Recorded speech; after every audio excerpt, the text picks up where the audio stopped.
We have the supinator muscle right here. We have the radial nerve, which comes down like this. And on Greg, that radial nerve right there is getting a little bit stuck. So what we're gonna do is we're gonna free it. The way that we do that, we're gonna start with him supinated to relax the supinator.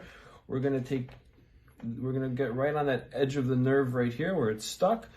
We're gonna take depth into the nerve and we're gonna tension along the nerve.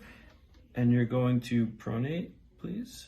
So we're tightening up the supinator muscle, and then we're gonna flex the wrist all the way in, and that's pulling for days. And we're just generating tension along that nerve in that space. Good.